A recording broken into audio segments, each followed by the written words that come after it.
तो आज हम लेकर आए हैं आप लोगों के लिए माँ कालरात्रि की कथा। ये कथा बहुत ही सुंदर है और बहुत ही जानकारी अच्छी मिलेगी आप लोगों को। तो चलो हम प्रारंभ करते हैं माँ कालरात्रि की कथा। अगर आप लोग इस चैनल पर नए हैं तो प्लीज़ लाइक एंड सब्सक्राइब ज़रूर करें। हम ऐसे ही और नई नई कथाएं लेके आते रहते हैं जो आप लोगों को अच्छी अच्छी जानकारी मिलेंगी। माँ कालरात्रि का स्वरूप और प्रकट्य। नवरात्रि की सातवीं शक्ति के रूप में पूजी जाने वाली माँ कालरात्रि का स्वरूप जितना भयानक है उतना ही करुणामयी और शुभदायिनी भी है। माँ का यह रूप असुरों का संहार करने वाला है, किंतु भक्तों के लिए यह सौम्य और मंगलकारी है। माँ के स्वरूप का वर्णन पुराणों में इस प्रकार मिलता है।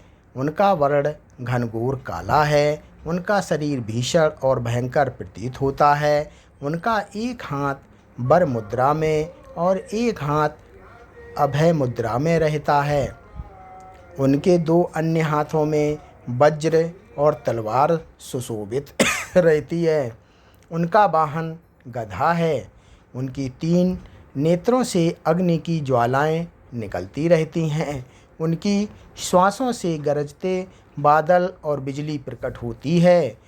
कहा जाता है कि देवी दुर्गा के इस रूप का प्रकट्य तब होता हुआ जब राक्षसों का अत्याचार चरम पर था और देवता भी असुरों से पराजित होकर भयभीत हो गए थे। विशेष रूप से रक्तबीज, शुंभ और निशुंभ जैसे दैत्यों का आतंक पूरी सृष्टि को डरा रहा था। देवताओं ने भगवान शिव और विष्णु की स्तुति की। तब उनके तेज से एक भयानक देवी प्रकट हुई, जिनका रूप देखकर स्वयं देवता भी कांप उठे।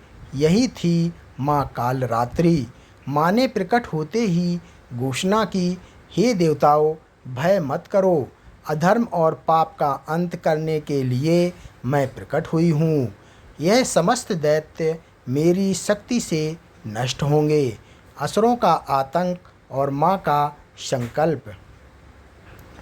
उस समय शुंभ और निशुंभ नामक असुर भाइयों ने तीनों लोकों पर अधिकार कर लिया था। उन्होंने इंद्र और अन्य देवताओं को स्वर्ग से निकाल दिया था। उनके सेनापति रक्तबीज के कारण देवताओं के पास कोई उपाय नहीं था। रक्तबीज को वरदान था कि उनके रक्त की हर एक बूंद से एक नया राक्षस जन्म ले लेता था। इस कारण युद्ध में जितना अधिक उसे घायल किया जाता उतना ही वह और शक्तिशाली हो जाता। देवताओं ने माँ दुर्गा से प्रार्थना की। माँ दुर्गा ने अपने तेज से कई रूप प्रकट किए और उनमें सबसे भयानक रूप था माँ कालरात्रि। माँ कालरात्रि ने संकल्प लिया कि वे न केवल असुरों का अंत करेंगी बल्कि धर्म की पुनः स्थापना भी करेंगी। उन्होंने कहा, रक्तबीज का संहार करना कठिन है पर असंभव नहीं।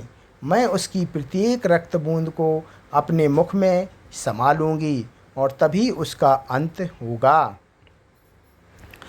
उनकी इस प्रतिज्ञा से देवताओं में आशा का संचार हुआ। असुरों के साथ भीषण युद्ध भूमि सजी। असुरों की लाखों सेना ने एक साथ माँ कालरात्रि पर आक्रमण किया। किसी ने गदा उठाई, किसी ने तलवार, कोई भाले से प्रहार करने लगा, लेकिन माँ कालरात्रि पर किसी भी अस्त्र शस्त्र का असर नहीं हुआ। वे युद्ध भूमि में वज्र की तरह अडिग खड़ी रहीं। उनकी भीषण गर्जना से असुरों का मनोबल टूटने लगा। माँ ने तलवार उठाई और पलक झपकते ही हजारों असुरों के सिर काटकर भूमि पर गिरा दिए। फिर प्रकट हुआ रक्तबीज। उसने माँ पर प्रहार किया, परंतु माँ का रूप देखकर वह भी विचलित हो उठा। माँ ने त्रिनेत्र से अग्नि की ज्वाला प्रकट की और उससे असंख्य राक्षस जलकर भस्म हो गए। लेकिन जब भी माँ ने रक्त बीज को घायल किया, उसके रक्त की बूंदें भूमि पर गिरते ही हजारों नए दैत्य बन गए। देवता यह दृश्य देखकर पुनः चिंतित हो गए। रक्त बीज वध और कालरात्रि का महत्व। माँ कालरात्रि ने देखा कि जब तक रक्त बीज का रक्त भूमि पर गिरेगा उसका अंत असंभव है। तभी उन्होंने अपनी विशाल जिंघा बाहर निकाली और कहा, अब उसकी एक भी रक्त बूंद भूमि पर नहीं गिरेगी। इसके बाद उन्होंने युद्ध आरंभ किया। जब भी रक्त बीज घायल होता उसका रक्त माँ कालरात्रि अपनी जीभा से चाट लेती और धीरे धीरे रक्त बीज निर्मल होता गया, क्योंकि अब उसके नए राक्षस उत्पन्न नहीं हो पा रहे थे। अंततः माँ ने अपने पैरों तले उसे दबाकर तलवार से उसका वध कर दिया। रक्त बीज के मरते ही असुर सेना का मनोबल टूट गया।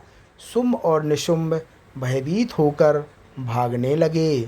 देवताओं ने प्रसन्न होकर माँ की स्तुति की और आकाश से पुष्पवृष्टि हुई।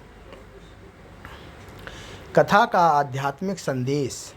माँ कालरात्रि की कथा केवल राक्षस वध की कथा नहीं है, बल्कि यह हमारे जीवन को भी गहरा संदेश देती है।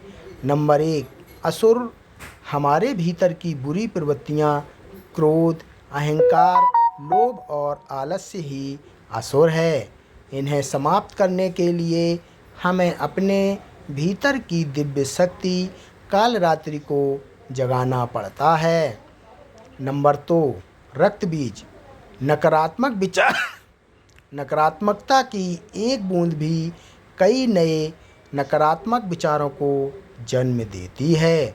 अगर हमें उसे भीतर पनपने दें तो यह बढ़ता ही जाएगा। इसे रोकने के लिए माँ कालरात्रि की तरह सजग होकर प्रत्येक बुरी सोच को उसी समय समाप्त करना आवश्यक है। कालरात्रि का स्वरूप। साहस और निर्भयता। उनका भयानक रूप हमें सिखाता है कि कठिन से कठिन परिस्थिति में भी निर्भय होकर सामना करें। भय का नाश करने के लिए साहस ही सबसे बड़ा अस्त्र है। तो दोस्तों, ये कथा यहीं समाप्त होती है। आप लोगों को कैसी लगी हमें कमेंट करके ज़रूर बताएं और कमेंट में जय माता दी ज़रूर लिखें। धन्यवाद।